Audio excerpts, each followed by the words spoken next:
ఓ hello ఇప్పుడు hello అది పెట్టు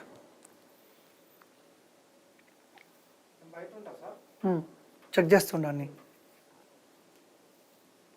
నా ఫేస్ అంత okay.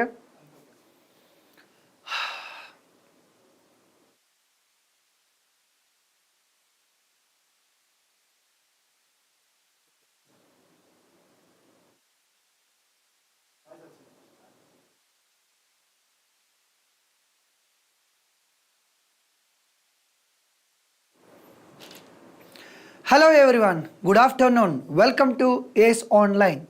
So in this video we are going to have some important current affairs which happened from October 1st to October 3rd. So my dear aspirants, I want to tell you one thing that regularly today onwards regularly and you are going to get some important and qualitative current affairs which can be useful for you, UPSC civil service examination, SS related, RRB related and state public service commission. So because we are going to cover the national and international and also the state level, okay, and also science and technology. So all these current affairs we are going to cover and today onwards. So for every 3-4 days, so I cannot say every day, but I can say that between 3 to 5 days, for every 3 to 5 days between that, and you are going to get some important current affairs and also some important current issues also.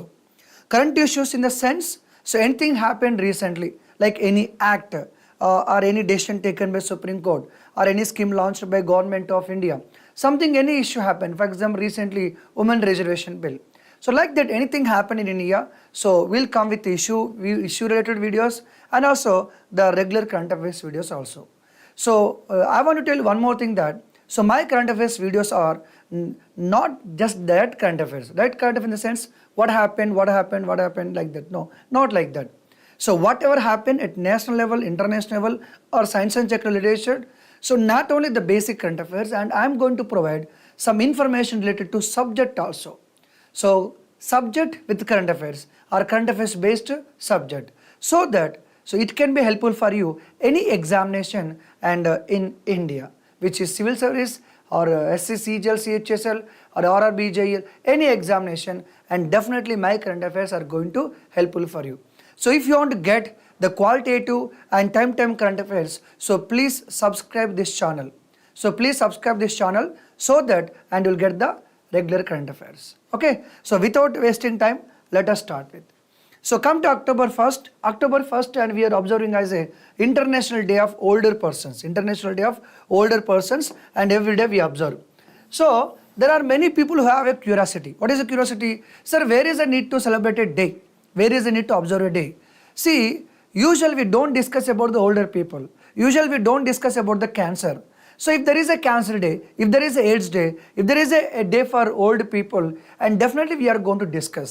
Okay, so that's why the United Nations or any other international organization regularly they try to declare one particular day as a cancer day or AIDS day or habitat day or any day like that, international, so day of older persons. Next. And the specialty of October 2, not only Gandhi ji Jayanti, but also the birthday of Lal Bahadur Shastri. So everybody knows that Lal Bahadur Shastri worked as a Prime Minister. So Jawaharlal Nehru, after death of Jawaharlal Nehru, there was a person called Gulzar Lal Nanda.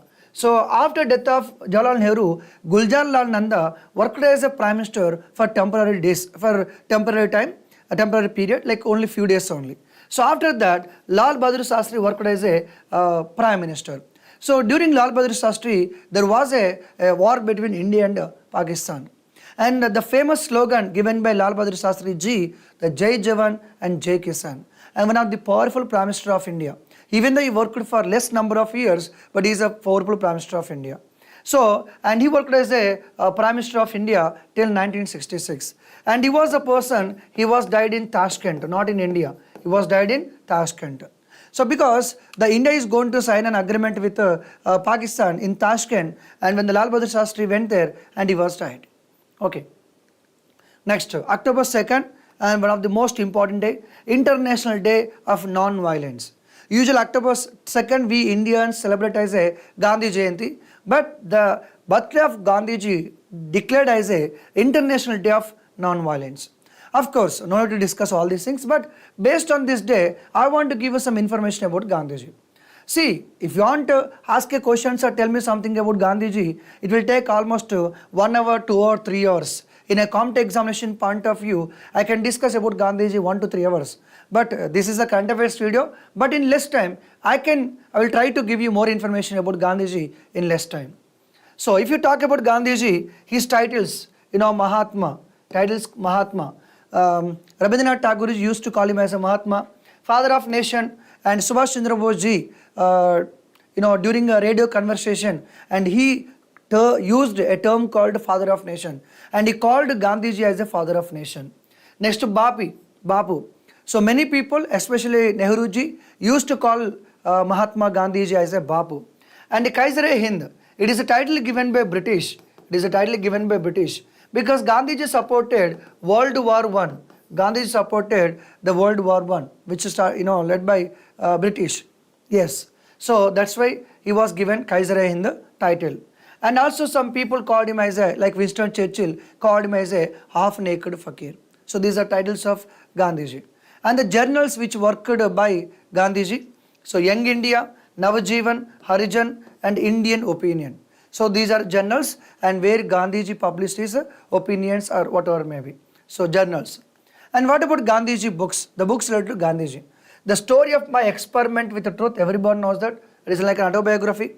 The Hindu Swaraj, 1909, when the Gandhiji was in South Africa. When the Gandhiji was in South Africa, he decided to translate one of the Ruskin book into Hindu Swaraj.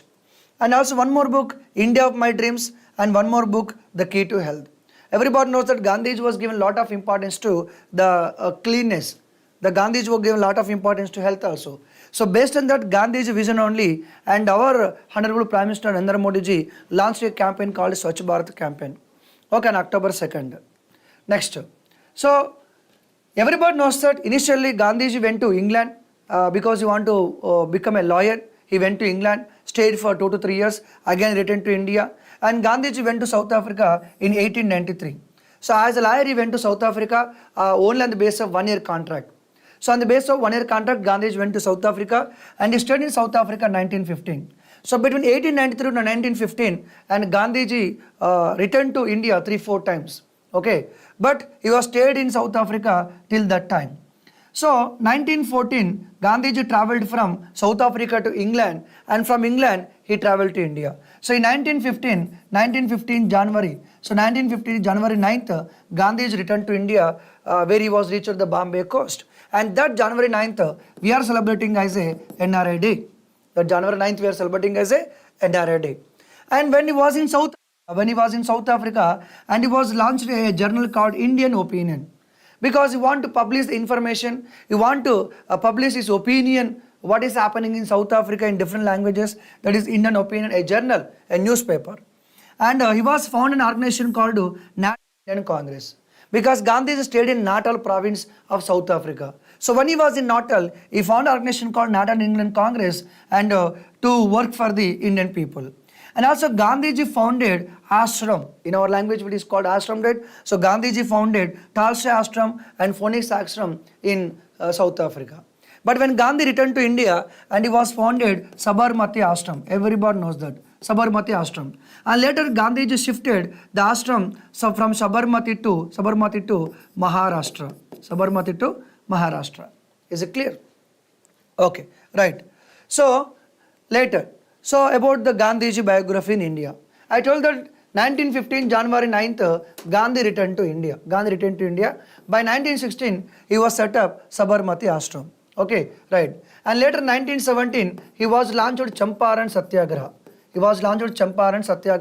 Which is the first Satyagraha in India. So Gandhiji launched first Satyagraha in South Africa actually. So 1906, Gandhiji launched first Satyagraha in South Africa. So against a bill, against a decision taken by the South African government, which discriminated the blacks as well as the Asian people. So Gandhiji, first satyagraha in South Africa, 1906. So Gandhiji first satyagraha in India, that is Champaran satyagraha in Bihar, against Tin Katiya system. Against Tin Katiya system. Later, so 1918, so Gandhiji launched a satyagraha called Kheda Satyagraha. So Kheda Satyagraha in Gujarat, Kheda Satyagraha. So on the behalf of people, he fought against British government. And also he was launched Ahmedabad textile mill strike. So Ahmedabad textile mill strike. So Gandhiji launched. Because there are laborers or workers who are working in a mill and they are demanding the owners, they are demanding the factory owners to increase their bonus, to increase the basic salary. But owners denied. Then Gandhiji went there, worked on the behalf of, protested on the behalf of these laborers. Okay, and here Gandhiji threatened the owners and he decided to go for fast unto death. Fast unto death. So when Gandhiji went for fast unto death in India during the Ahmedabad textile mill strike. And 1919, Gandhiji was given first Bandh. Gandhiji was given call for first Bandh, we can call as a Hartal, on April 6th. Okay, that is in 1919. And in 1919, the British government come up with an act called Rowlatt Act. And Gandhiji called that act as a Black Act. Later, 1920-22, Gandhiji launched non-cooperation movement. Non-cooperation movement. And this movement was suspended based on Chauri Chaura. 1930-34, Gandhiji launched Dandi Satyagraha, which is also known as Civil Disobedience Movement. 1940-41, Gandhiji launched Individual Satyagraha. 1942, Gandhiji launched Quit India Movement. Gandhiji launched Quit India Movement. And during this Quit India Movement only, Gandhiji was given a slogan called Do or Die. So as you know that in India, from 1920 onwards, the national movement was led by Gandhiji. So most of the movements led by Gandhiji, most of the decisions taken by Gandhiji only. Okay, so this is the information I can give you as part of current affairs. Next, October 2nd, one more thing. October 2nd, one more thing. World Habitat Day. So we are celebrating World Habitat Day on Earth. So we have to secure and ensure that safe of this habitat, right? Every person, every human being on Earth has a right to get the habitat, right? Okay. So this time the theme is resilient urban economies. Resilient urban economies. Usually we celebrate World Habitat Day first Monday of October. First Monday of October each year. There is no specific date actually. Whatever the first day of October, and that can be called as a World Habitat Day. So our habitat and emphasizes the fundamental right of every individual. This year theme is resilient urban economies. Cities as drives of the growth and recovery. Nothing but resilient urban economies simply. Okay. So try to remember the theme. Try to remember the theme.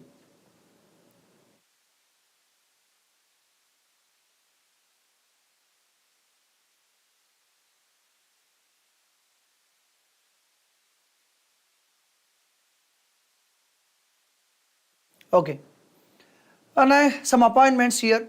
So Sharat Kumar, he was appointed as chairman of Press Trust of India. As you know that, so Press Trust of India, nothing but it is a government official, is run by government, and which gives the current affairs or day-to-day things which are happening in national level and international. That is called Press Trust of India, and the new chairman of PTI, the Sharat Kumar.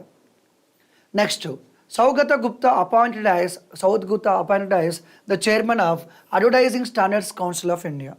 So ASCII is nothing but in terms of computer. No, it is not the computer related term. It is related to Indian government, the Advertising Standards Council of India.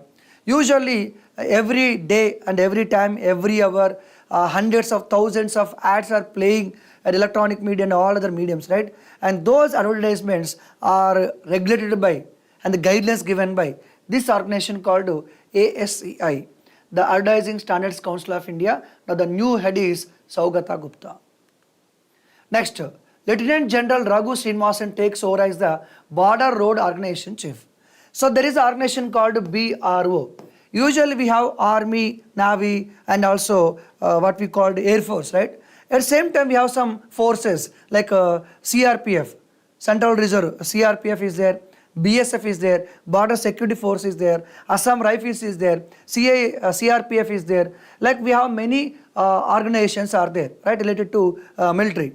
So then what is the role of BRO, sir? border road organization. So in India, India is having border with Bangladesh, border with Bhutan, border with China, and border with Pakistan, border with Afghanistan. Like we have border with many countries. Definitely at the border, we need to construct the roads. We need to construct the roads, our buildings, our bridges, and we have to maintain also. So for that purpose, we have a special organization called Border Roads Organization. And this border road organization has the responsibility to build roads across the border. So that is called BRO. So I have given some information about BRO because there is a chance to ask a question, which of the following statement is about BRO, or what is the role of BRO? Like that there is a chance to ask the question. So it is a road construction executive force in India that provides support to Indian armed forces. The BRO formed in 7th May 1960 to secure India's border and develop infrastructure in remote areas of the northeast states of the country. BRO develops and maintains the road networks, India border areas and friendly neighboring countries. So totally 19 states and 3 union territories including Andaman and Nicobar where the BRO is working. And also we are working with Afghanistan, Bhutan, Myanmar, Tajikistan and Sri Lanka also. So BRO is operating many infrastructure roads not only in these states and UTs but also in these countries also. Okay, that is the responsibility of BRO because border areas are very, very important. Next, Leander Paes is the first Indian and also first Asian who are part of International Tennis Hall of Fame.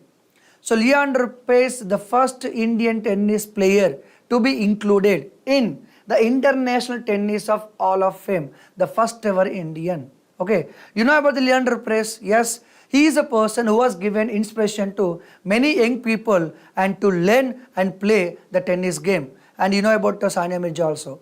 And he is a person, he won 8 Grand Slams. 8 Grand Slams. He won 8 Grand Slams as a double. Is it not a single player? Double player.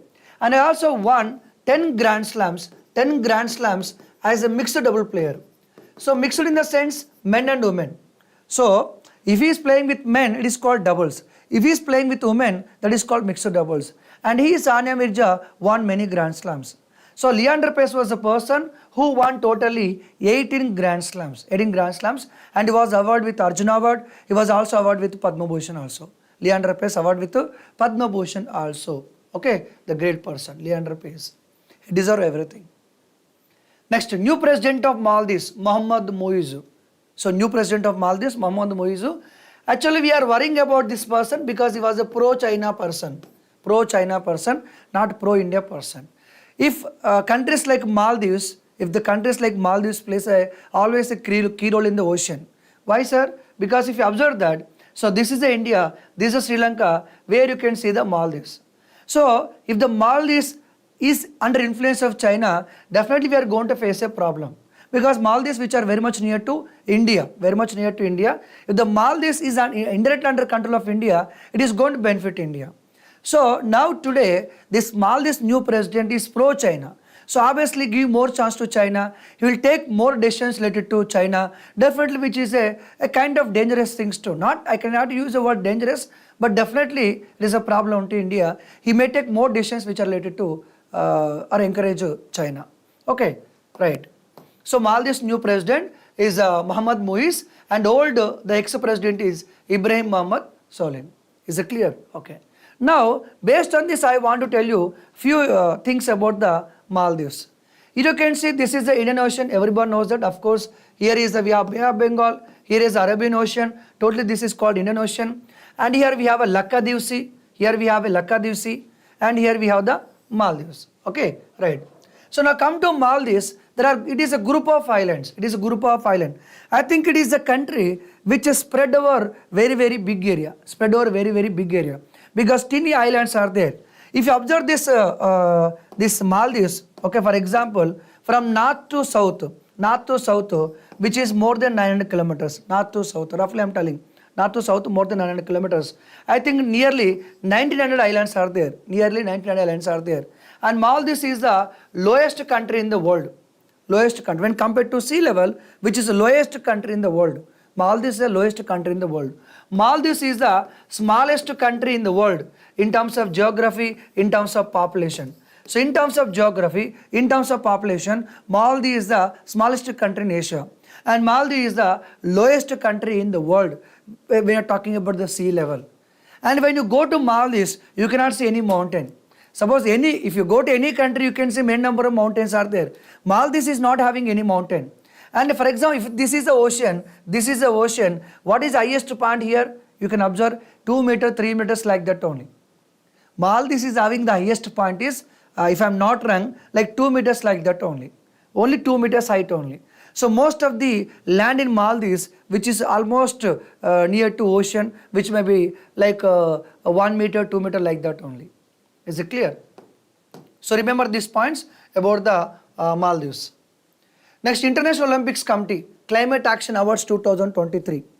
So I was thinking that when you're talking about the sports, we also should think about the climate also. Any person, any organization related to sports, if they are working for climate, if they are working against climate change, and definitely they will be recognized, they will be awarded. So IOC started this kind of award called International Climate Action Award. Okay, and these awards given in 3 categories: sustainable travel, innovation, and athletic advocacy. So in this 3 category, the IOC recently announced award. In terms of sustainable athlete category, the British fencer Marcus Mepstead was given an award. And World Sailing in terms of International Federation category. And Spanish Olympics Committee in terms of NOC category. And in terms of innovation, athlete category, the Peruvian sailor Paloma and Sochmith. In terms of International Federation category, the World Rugby was given award. So what are all these things, sir? These are the organizations, these are the people not only participating in sports but also working against the climate change. They're working for the climate. Next, Nobel Prize. So Nobel Prize not completely awarded. So definitely I am going to make a special video once all Nobel Prizes were announced. So till this date, the announced Nobel Prize in medicine as well as the physiology. Everybody knows that Alfred Nobel, and who invented the dynamite on his name, and we are giving awards from 1901 onwards, and we are giving Nobel Prizes. So my dear students, can you put the list of names in the comment section? So who are the Indians which are awarded by this Nobel Prize? Who are the Indians? I am asking the question about who are the Indians which are awarded with the Nobel Prize. Who are the Indians? Or how many Indians? Everybody knows that Rabindranath Tagore, okay, Mother Teresa, Chandrasekhar, like that. So try to give, but I am going to make a special video on Nobel Prize. So the Nobel Prize in Physics 2023 was given to 3 people. For experimental methods that generate attosecond pulse of light for the study of electron dynamics or matter. Of course, I am not giving in detail. I told that I will repeat the same thing. We'll discuss in detail what is this matter, why these 3 people give an award, and their country. We'll discuss in detail after 1-2 days. The Nobel Prize in Physiology also given to 2 people, especially for inventing vaccine against COVID. Next, mathematician Ruixing Zhang to receive 2023 Sastra and Ramanujan Prize. Everybody knows that we have a great person called Ramanujan, and the great person like mathematician Ramanujan. So in the name of Ramanujan, 2005 onwards, we are giving awards to some young mathematicians from 2005 onwards. So this time we given award to this person called Ruixing and Zhang. Okay, right. Next, recently the WIPO, so World Intellectual Property Organization, recently a report called Global Innovation Index. So they are going to give the rank. Sir, what is this Global Innovation Index, sir? Simply, every country, every place and people have some kind of innovation. So how countries are supporting this innovation? How this country is supporting the innovation? How much they are innovated? So obviously we are going to give the rank.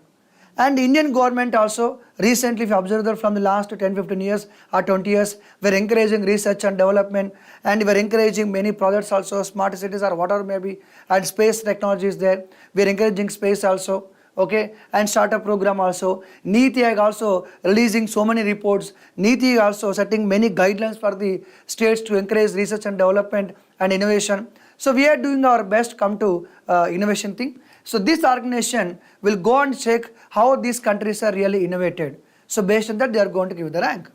So this Global Innovation Index is published by WIPO, World Intellectual Property Organization. World Intellectual Property Organization. How many members are there? 103 members are there like UNO.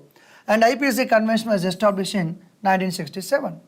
So let us see the ranks of countries who are top in this innovation index. If we talk about the country, Switzerland is number 1. In overall rank, Switzerland number 1. Since many years it is ranking number 1. And next to Sweden, next to United States, next to United Kingdom. So if so, observe that is called SW, UN and UN. So top 4 countries. Okay. So what is the number 1 country? Switzerland. Number 2, Sweden and United States and UK. Sir, what about India, sir? India rank is 40. So in the Global Innovation Index, the rank of India is 40. In 2015, the rank is more than 80. In 2015, the rank is more than 80. In terms of 8 years, and our rank improved from 80s to 40. That is a great thing. What about the last rank, sir? Angola. Angola, which is in last rank. That means least innovation. Very, very less innovation methods. Okay, this is in total number of countries, Switzerland tops in terms of innovation. Highly innovative countries it is, in terms of government or people or whatever may be. Now come to region wise in the sense, in terms of Asia, in terms of Africa, in terms of North America. If you talk about the region wise, the Latin America and Caribbean. In terms of Latin Caribbean, Brazil, Chile, Mexico. In terms of North America, obviously United States, Canada. In terms of Sub-Saharan Africa, South Africa, Botswana. And in Europe, obviously Switzerland and Sweden. And in terms of Northern Africa, Western Asia, Israel. In terms of Central and South Asia, India. That is important. So, if you talk about entire world, Switzerland is number 1, India rank is 40. But if you talk about the region wise, in Central and South Asia, India is the number 1 in terms of innovation index. Later Iran, later Kazakhstan. If you talk about Southeast Asia, East Asia, number 1 is Singapore. Okay, right. I don't know how they are going to ask the question. They'll ask maybe the first rank, that is Switzerland. Maybe India rank 40. Maybe in terms of Central Southern Asia, India. Maybe they'll ask a question like that. And top 3 innovations economies by income group. See, this is overall rank, Switzerland number 1. This is region wise, the place wise are okay. And this is the income wise. Because you know that the developed nations, developing nations, okay, and the poor nations are there. Usually the high income countries are nothing but called developed nations. And we have middle income countries are there. High income countries are developed nations, middle income countries are developing nations. We are not using a term called development developing. We are using a term called high income, we are using a term called middle income countries. And poor countries nothing but called low income countries. So in terms of that, obviously in terms of higher income, Switzerland number 1. In terms of upper middle income, China number 1. In terms of lower middle income, India is number 1. And in terms of low income, Rwanda number 1. So when you talk about India, 3 things you have to remember. Number 1, in terms of Global Innovation Index, India rank is 40. Okay. In terms of the Southeast Asia, Central Asia, India number 1. And in terms of the lower middle income country, India number 1 rank. Clear? Okay. And this time, not only they list out the Global Innovation Index, and also they mention the top science and technology clusters. They identified some cities, some areas where they given more importance to science and technology, more importance to research and development. So in around the world, in entire the world, they identified 100 places which are giving lot of importance to science and technology and research and development. Is it clear? So they identified 100 clusters, 100 areas are there. The areas in the world where the highest density of inventors and scientific authors also located. So more scientific authors are there and more inventors also there in that area. So when they encourage science and technology, more inventors are there, more scientific authors are there. Tokyo, Yokohama, followed by Shenzhen, Hong Kong, and Guangzhou, Seoul, Beijing, and Shanghai, Suzhou. These are the top clusters where they have more inventors and more scientific researchers, more scientific authors. Okay, so that is what. So S&T clusters are China now has the largest number of clusters in the world. Now they'll ask you a question. According to Global Innovation Index, which country has more number of science and technology related clusters? Answer is China. Simple question. Very simple question. As per Global Innovation Index, so which city top 1 in terms of science and technology cluster? That is Tokyo, Yokohama. Sir, you're talking about top, you're talking about China. Sir, what about India, sir? So don't we have the science and technology clusters? Okay, yes, we have, but out of 100 in the world, India is having only 4 cities. So come to Global Innovation Index report. In that report, out of top 100 science and technology clusters, India is having only 4 cities in the list. 4 cities only. That is called Chennai, Bengaluru, Mumbai and Delhi. So these are the 4 cities which are mentioned as a top 100 science and technology clusters, but not in top rank. So come to India. In 2015, the rank is 81 and 40, 2023. Okay.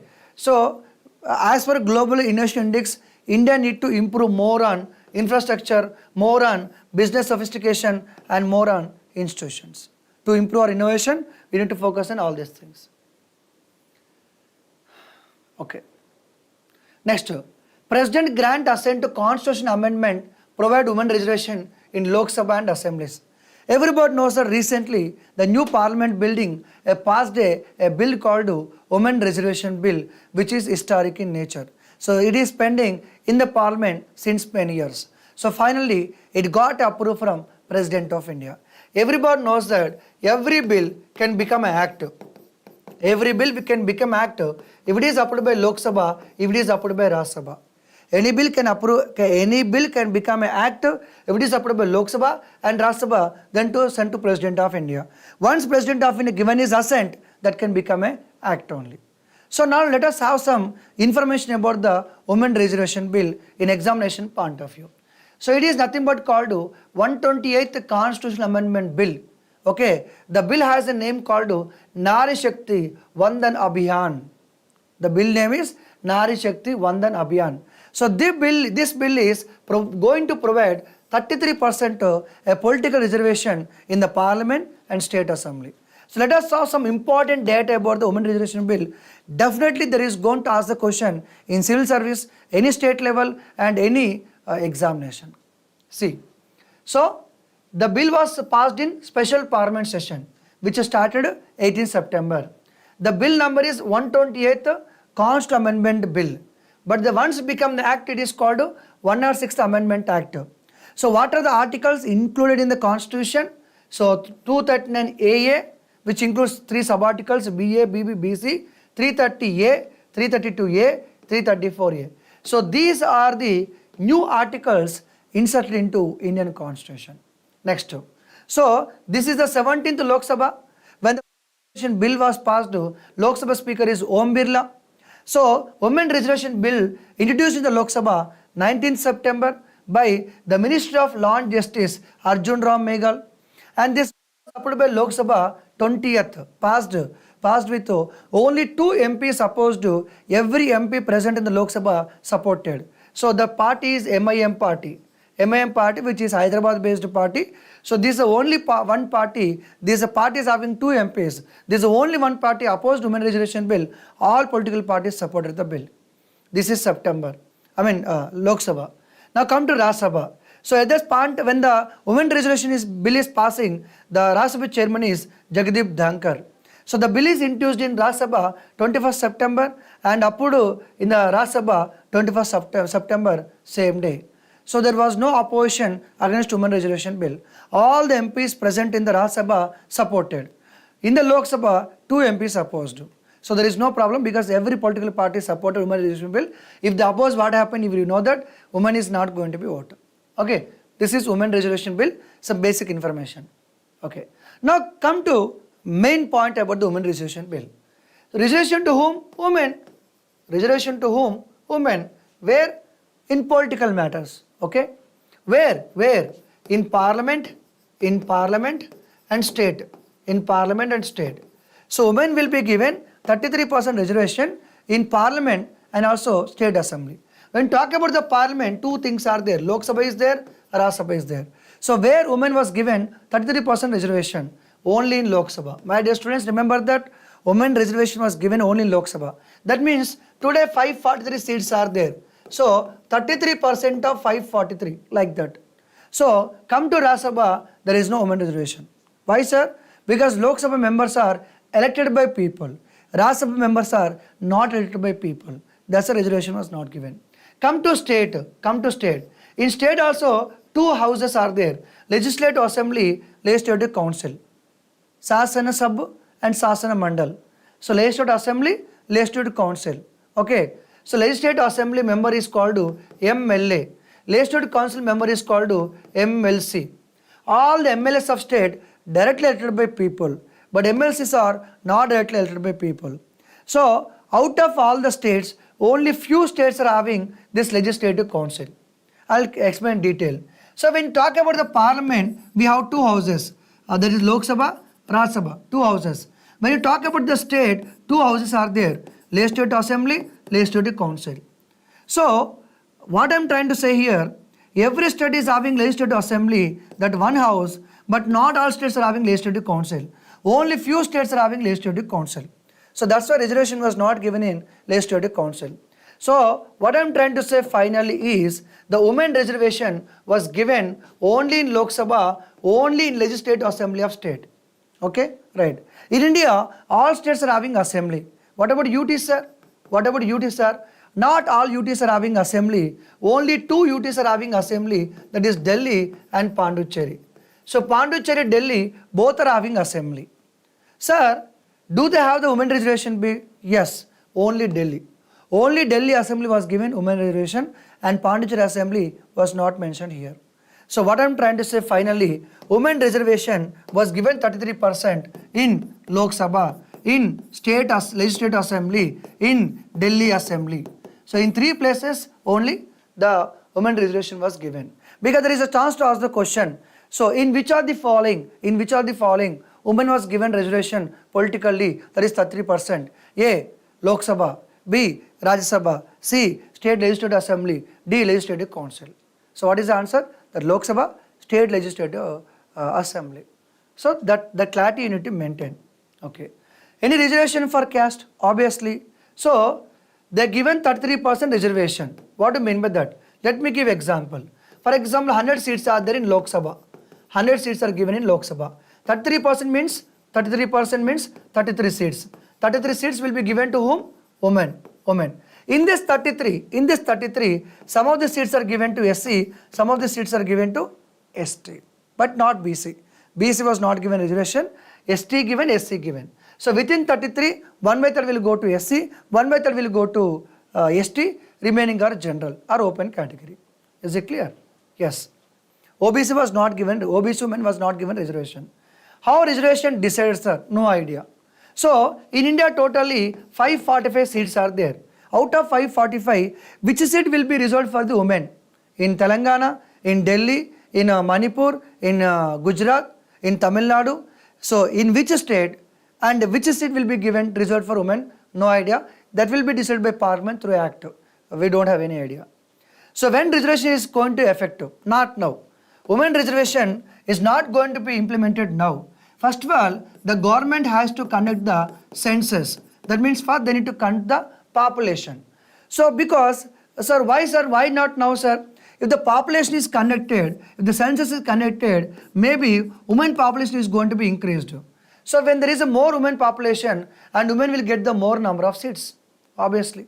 So after conducting census, they are going to conduct delimitation also. So what is delimitation, sir? Nothing but they are going to reorganize the constituencies. For example, India. India, in Lok Sabha totally we are having 543 Lok Sabha seats. 543 Lok Sabha seats. So delimitation in the sense we are going to organize the new constituencies. That means number of constituents are going to be increased. Okay, right. We'll discuss separately about the delimitation. So women reservation is not going to be implemented now. First, elections has to be completed, number one. Later, census has to be conducted. Later, delimitation has to be conducted. Later, women reservation is going to be implemented. So we are hoping that in 2029 election only, women reservation will be implemented. Okay. So what are the articles which are added into this Indian Constitution regarding women reservation bill? So they had an article called 239 AA, and this article reservation given to Delhi. Okay. Next, 330A. So as per this article, 1/3 reservation given to women in Lok Sabha. House of People means Lok Sabha. So this article given women reservation bill, women reservation in Delhi. This article given women reservation in Lok Sabha. So this article given women reservation in State Legislative Assembly. And this article says that the reservation for women will be implemented after delimitation only. So definitely there is a chance to ask the question about these articles. 100% you ought to be remember. 100% you ought to be remember. Okay, delimitation, you have to go through it. One more current affair. On World Tourism Day, Satpal Mahara, the Tourism Minister of Uttarakhand, unveiled the country first cartography museum. What do you mean by cartography? The study of maps. Everybody knows that. So the study of maps is called cartography. Cartography, study of maps. So they are going to display all the maps which are related to India, or maybe Everest, or maybe states, whatever may be, all kind of maps in 3D effect going to display in this museum. In Mussoorie, remember that? Mussoorie. Next, London city centre has the slowest moving traffic according to a report. So when you travel in some cities like Bangalore or Mumbai, for example, if you go to Kolkata, the traffic will move like a snail only. Very, very slow manner. The slowest traffic in the world, which is city? London. So London has the slowest traffic. Okay. So on average, if you want to travel 10 kilometers, it takes 36 minutes. It takes 36 minutes if you want to travel 10 kilometers. Is it clear? And second is Indian city, the Bangalore city. It takes almost 29 minutes to travel the 10 kilometers. Minimum 29. Okay. So this is as per one report. There is another report is there. Which published by National Bureau of Economic Research. National Bureau of Economic Research. They published top 10 cities which has the lowest traffic. That is called Bhiwandi, Kolkata, Ara. So these are 3 cities mentioned in top 10. Is it clear? Next, editor-in-chief, one of the world's oldest iconic New England Journal Medicine and American professor microbiology and infection disease, Dr. Eric J. Rubin visited India. Simply he is an American scientist. Recently visited India. That is a matter. Okay. So when this kind of persons visited India, when some terminology was mentioned here, you have to go through it. As a person who is preparing for current affairs, the person who is preparing for this competitive examination, whenever in current affairs, some terminology mentioned, you have to go through that. So now a new study from research at the RIKN Center for Integrative Medical Science in Japan report that discovery of an order of gut bacteria that may help protect against type 2 diabetes and obesity by improving insulin resistance. Just go through it. Okay. Union Minister Nitin Gadkari ji and public scheduled on Prague, Czech Republic. What is this? Simply it is called 27th World Road Congress. So recently 2023 where the World Road Congress was held. It was held in Prague, Czech Republic. That's it. That is what to remember. Nothing more than that. Next, Technology and Bharatiya Bhasha Summit. So theme, Technology and Bharatiya Languages. So launch of 75 days, Bharatiya Bhasha Utsav. So recently it was held in Delhi. So they'll ask you question simply that, in which city recently Technology Bharatiya Bhasha Summit was held? In Delhi. Next, Swachhata Hai Seva. Swachhata Hai Seva. Everybody knows that our Honorable Prime Minister Narendra Modi ji launched Swachh Bharat Abhiyan. Everybody knows that. We launched Swachh Bharat Abhiyan. So every year from 15th September to October 2nd, we used to launch a program called Swachhata Hai Seva every year. So every department, every ministry at state level and also central level, we have to maintain our premises, our offices in a clean manner. So this time the theme for Swachh Bharat is nothing but called garbage free India. Definitely there is a chance to ask the question. Okay?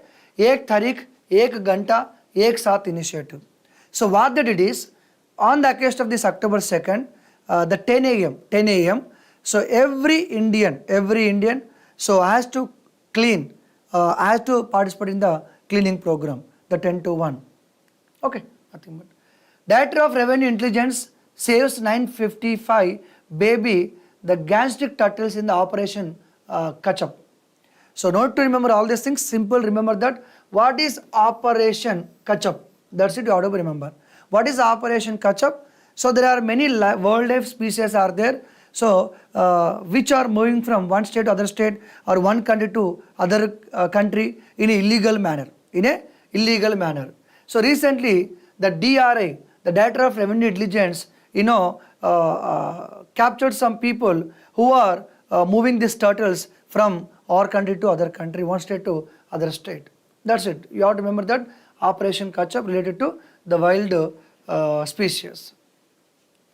Okay. Recently, Honorable Prime Minister Narendra Modi ji visited some states, Madhya Pradesh, Rajasthan, Telangana. So when he visited these states and he was inaugurated, he was announced to some new schemes. Let us go through that. So PM lays foundation stone and dedicate the nation multiple development projects worth more than 13,500 crores in Mahbubnagar, Telangana. Okay, Mahbubnagar, Telangana. So Nagpur Vijayawada economic corridor.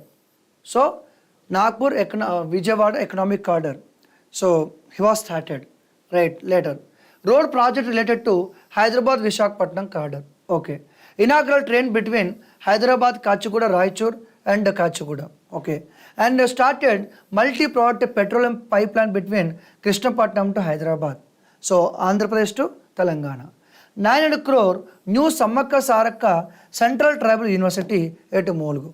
Out of all these things, this point you should be remembered. Out of all these things, remaining points are general in nature. So Modi said that we are going to set up a Central Tribal University at Molgu district and named as a Samakka Sarakka. So in Telangana, in this Molgu district, crores of people every 2 years, they are going to celebrate the largest tribal gathering, the largest festival in Asia, that is called Samakka Sarakka Jatara. So these are tribal goddess, the name was given to the Central Tribal University. And also there was a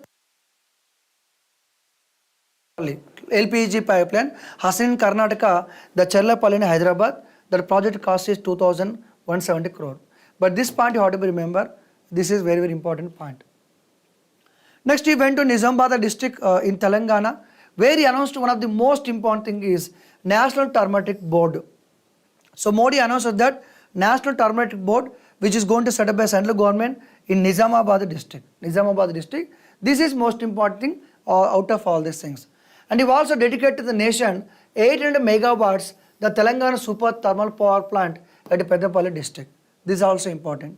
So these 2 points you have to be remember. Okay, Central Tribal University in Telangana, National Turmeric Board in Telangana. These 2 points you have to be remember. Next, Modi went to Madhya Pradesh also. He dedicated the Delhi-Vadodara Express Highway. He was initiated the Giri Parvesh over 2.4 lakhs houses built under Pradhan Mantri Awas Yojana. Remaining that is okay. Next, Jammu and Kashmir villages, 100% villages of Jammu and Kashmir and UT achieve ODA plus model status under Swachh Bharat Mission Z. Okay. So in Jammu and Kashmir, all villages in Jammu and Kashmir, they achieved ODF plus. Sir, what is ODF, sir? Everybody knows that. So open defecation free villages. That means in our common man language, so people are not going outside or outside the house for toilet or whatever maybe. In this common man language I told you. So open defecation. So open defecation free. Okay, there are many villages in the country that declared as a open defecation free. There are villages called ODF plus villages. ODF plus villages. What is this ODF plus villages? It is a village which is maintaining the status of ODF, but also there is a solid waste management or liquid waste management. That means the village is having the facility of solid waste management or liquid waste management. That village is called ODF plus village. Any village which is having ODF status and also having both the facilities like solid waste management, liquid waste management, and it is called ODF plus. ODF plus the rising villages. ODF plus rising villages which is having ODF status and also solid waste management and solid waste management, liquid waste management. Is it clear? So as of 2023 September, the government of India announced that in India 75% of the villages, 75% of the villages are ODF status. 75% of the villages are ODF status. So they may ask you a question, please remember these points. Next, Shreya scheme empowered the thousands or 2,300 crore rupees allocated for education of SC and OBC students since 2014. You have to remember there is a scheme called Shreyas. So what is this Shreyas scheme? Simple. Scheme for higher education youth for apprenticeship and skills. So maybe there is a chance to ask a question, the abbreviation of Shreyas, number one. And number two, which of the following statement is to regarding Shreyas? A, it is a scheme for old people. B, it is a scheme for youth. C, it is a scheme related to women. Like that there is a chance to ask the question. So Shreyas is a scheme related to youth and about especially education. Suppose you want to go for coaching, right? You want to go for coaching, UPSC, services like that, and they will provide you money. Suppose you want to study in abroad, and you will get the money. Suppose you want to get entrance in IIT is like that, IIT Bombay or whatever maybe, and you will get the money. So this program will encourage the students, and youth and to go for coaching, to go for IITs or higher educationals or to study in overseas. That is what Shreyas scheme. So here there are totally 4 schemes are there under Shreyas. Free coaching scheme for SC and OBC. So the condition is your family income must be below 8 lakh per annum. Top class education for SCs. So cover SC students for pursuing studies beyond 12th class. Okay. And next low SC. If you are SC, if you want to study in other countries, and this scheme helpful for you. National Fellowship for SC students. Fellowship is provided to SC students pursuing higher education leading to MPhil. If you want to go do a PhD, you will be encouraged. Okay. So remember the Shreyas abbreviation. Remember that the Shreyas related to youth education. Next, 5 lakh street vendors covered under PM Swanidhi scheme. Everybody knows that in 2020 and 21 and due to COVID, many the small business people, street vendors affect a lot. They are the people affect a lot.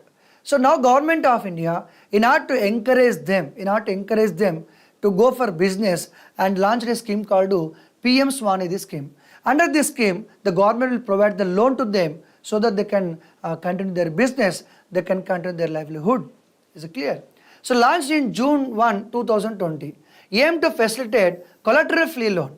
Usually, for example, I am selling what we call some coffee mugs, or I am selling some breakfast, for example, or in Indian time. You are doing something on street, right? Or I am selling the fruit, or selling the flower. I am a street vendor. I don't have any properties, because whenever you want to get the loan from banks, they'll ask you where is the security.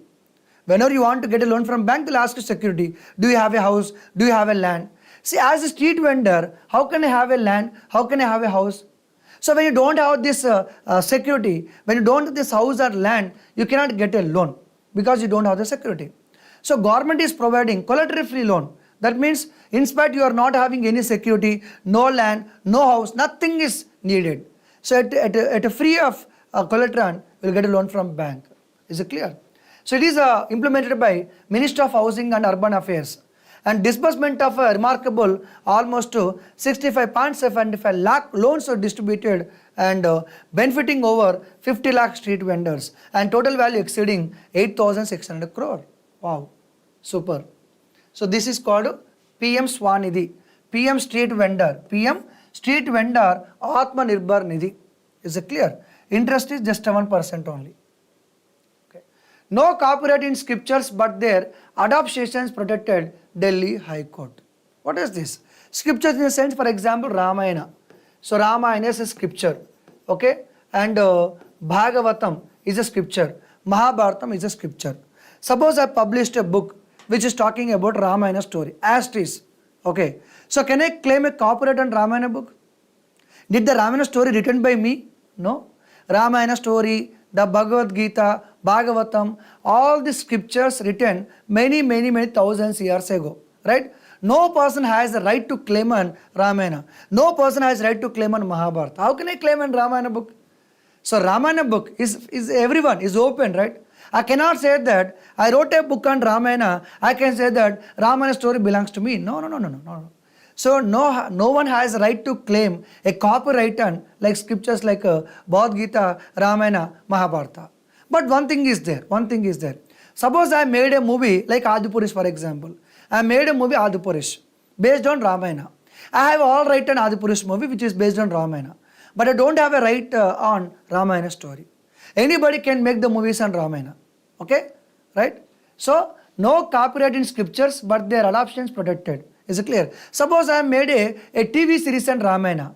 I have right on Ramayana TV series. But I don't have a right on Ramayana story. I don't have a right on that Ramayana book. Okay? That is what Delhi High Court said.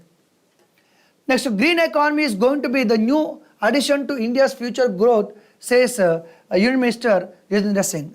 Recently, we are talking about blue economy related to ocean, green economy. We are talking about bioeconomy. Different terms are we are using. For example, bioeconomy. 2014, our bioeconomy value $10 billion. Today, $88 billion. We are expecting that it is going to grow by $125 billion by 2025. They'll ask you a question. So bioeconomy expect to grow $125 billion by ABCD 2025. And also recently Honorable Prime Minister Modi ji started Anusandhan National Research Foundation. As know that every country should have a research foundation institution which should encourage the research. For that purpose, with 50,000 crore rupees, they started the National Research Foundation. NRF will promote the culture of research and innovation throughout India's universities, colleges, research institution. So through this foundation, by providing the money as assistants, we are going to encourage the colleges, universities, private institutions more in research and innovation. Okay, right. Next, IMD. Despite El Nino, 73% areas received normal rainfall. So this year we thought that because of El Nino effect, we are going to receive the very less rainfall. But because of weak El Nino, and we received a good rainfall. But because of El Nino, North India was affected. Okay, of course, if we can discuss in detail, but this is a current affairs class, so it is going to spend more time. I can make a separate video on El Nino, I'll know, as a part of geography. Aspiration block program will be 100% successful like aspirational district program by PM Modi. PM said that more focus should be on the optimum utilization of resources and also on convergence enabled to carrying out the work development of any block without spending extra. We are going to take care of one block as a unit, and we are going to more focus on development. Okay. India-Bangladesh concluded 15th joint working group trade meeting, discuss several bilateral issues. Everybody knows that India and Bangladesh, so both are having good friendship, right? So Bangladesh is our good neighbor, right? So every year we'll have a meeting, and during that meeting we are going to discuss about the trade between India and Bangladesh, what we have to do, what not to do, about the taxes, restrictions, and also smuggling is going on between Bangladesh and India. More people are coming from Bangladesh border to India. They're smuggling drugs and weapons, everything. Like that every year we are going to discuss. This happened every year, not today, every year happened. So this time this meeting headed by Joint Secretary Vipul Bansal of Ministry of Commerce. So this time meeting was held in Dhaka. And this time they discussed about removal of port restrictions, and they discussed about comprehensive economic partnership between India and Bangladesh. They are going to be discussed. Okay, right. This is a common thing. So based on this, we should focus on what is the, as a student who preparing for competitive examination, so which states are sharing boundary with Bangladesh? Which states are sharing boundary with Bangladesh? What is the distance between all these things? Okay, we should know it. So if we talk about the Bangladesh and border, Bangladesh having border with West Bengal, having border with Assam and Meghalaya and Tripura and Mizoram. So Bangladesh sharing its border with 5 states. What are the 5 states? West Bengal, Assam, Meghalaya, Tripura, and also the Mizoram. Okay, so these states are sharing boundary with Bangladesh. And longest boundary, everybody knows that. Longest boundary. Okay, now come to India-Bangladesh current affairs, which happened from the past 1 year. India-Bangladesh current affairs. So July 23 launched a trade transaction in rupees. Usually, when one country having trade transaction with other country, they are doing in dollar. Everybody knows that. So dollar is highly demanded and dollar is accepted everywhere. So suppose we are exporting something to Bangladesh, we'll ask payment in dollar. Bangladesh is exporting something to India, they'll ask payment in dollar also. But now we decided that let us have the payment in rupees only.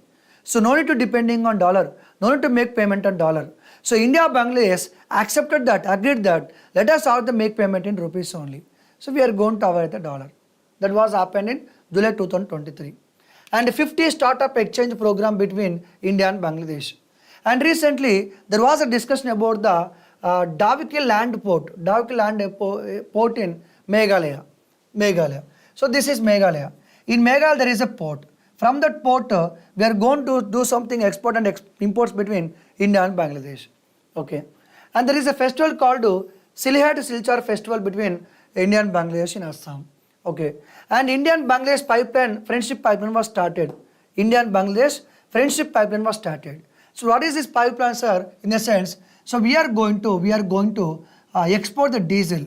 We are going to export the diesel from India to Bangladesh, and that pipeline we called as a India-Bangladesh friendship pipeline. So we are going to transport the refined oil from Numaligarh Refined Limited. So it's going to connect Siliguri in West Bengal and Parbatipur in Bangla. It is going to connect Siliguri, what is called Siliguri in West Bengal. It is going to connect Parbatipur in West Bengal. The project cost is 346 crore amount and 130 kilometer pipeline, which is going to transfer 1 million metric per year. So Bangladesh is going to import diesel for 15 years from that day. Okay, remaining all these things, Bangladesh has been the second largest among the tourist gathering market for India in 2021. And between India and Bangladesh, there are 2 exercises are there, Sampriti and also Bongo Sagar and Sampriti. These are 2 military exercises between India and Bangladesh. Last time there was a news that Akahura Agartala rail link, that is also in the news only. And India and Bangladesh sharing 54 rivers in common, like that. So India and Bangladesh Army joint exercise called Samprati. Samprati 11 is a joint military exercise between India and Bangladesh. So recently held in Umroi in Meghalaya. Next, first training squadron port in Kalang, Meghalaya. Next, General Manoj Pandey, Chief of Army Staff of the Indian Army, embarks on official visit to Tanzania. So Indian Army, Indian Chief of Staff recently visited Tanzania because we want to maintain good relations with in terms of army, and our army gifted bulletproof jackets to Tanzania soldiers. We gifted bulletproof jackets to this Tanzania. So in talking about Tanzanian geography, Tanzania is a country which is located East Africa. Tanzania is a country which is located East Africa, which is having having the Indian Ocean as a boundary. Come to Tanzania, which is having a boundary with sharing boundary with Kenya, sharing boundary with Uganda, and also Rwanda, and also Burundi, and also having boundary with Zambia and also Mozambique. So it is sharing boundary with many number of countries.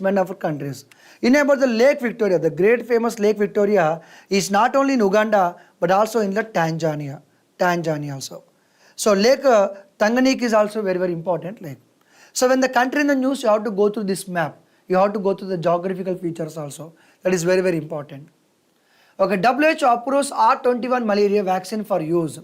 Everybody knows that every year more than 270 million people are dying due to malaria, which is out of all death, nearly 90% of malaria death in Africa. Out of the malaria death, 90% death in among the children only. So very very dangerous disease, that is malaria, and that malaria is caused by mosquito. Everybody knows that. So earlier the WHO approved a vaccine for malaria. That was the first vaccine, and this is the second vaccine. It is the second vaccine for malaria. There is R21, also known as Matrix M malaria vaccine, approved by WHO.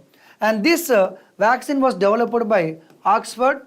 This was developed by Oxford and also Serum Institute of India. So both developed this malaria vaccine. It is the second vaccine. So R21 Matrix M malaria vaccine by the University of Oxford, Serum Institute of India, and Serum Institute of India CEO and Poonawalla. Okay. So this is data about the malaria, because sometimes based on the current affairs you have to go through subject. So this is related to biology, obviously related to biology. So mostly this malaria spreads through female Anopheles mosquito. Everybody knows that. The malaria also can be spread through blood transfusion and contaminated needles. Remember this one. They'll ask you question, which of the following statement is true regarding malaria? Yeah, it can spread through blood transfusion. You'll have a doubt. How malaria can spread through blood transfusion? Yes, it can be spread. Okay, right. There are 5 Plasmodium parasite species that cause malaria. The malaria can caused by 5 Plasmodium parasite. Out of this 5 Plasmodium parasite, the P. falciparum and P. vivax are dangerous, and this one is very very dangerous, which can cause death also. In 2021, as per WHO, nearly half of the world population was risk of malaria. Okay, right. And in that year there were estimated 247 million cases of malaria worldwide. Estimated number of malaria deaths today and this much, 6,19,000 died. Okay, roughly. And African region account for 95% of case, 96% of death. That means in the world 100 malaria cases are there, 95 cases in Africa. So if in the world 100 people died due to malaria, 96 in Africa only. And children under 5 accounted for almost 80% of death.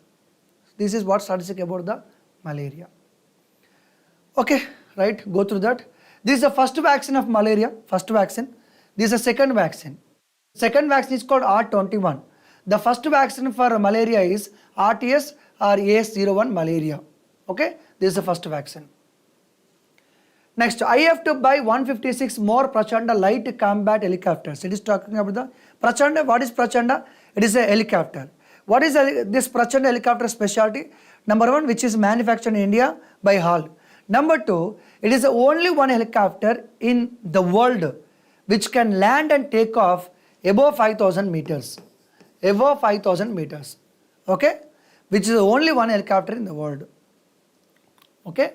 Prachanda means helicopter, remember that. Who are manufacturing? Hindustan Aeronautical Limited. Iran claims launch of imaging satellite Noor 3 into orbit 450 kilometers above. Simply the last question, recently Noor 3 satellite was launched by which country? Iran. That's it. So these are the only 3 days current affairs.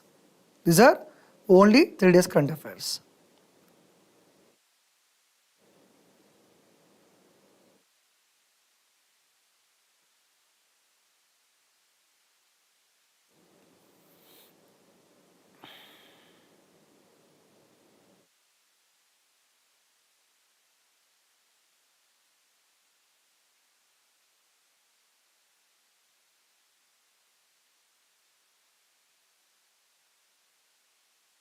Okay, right?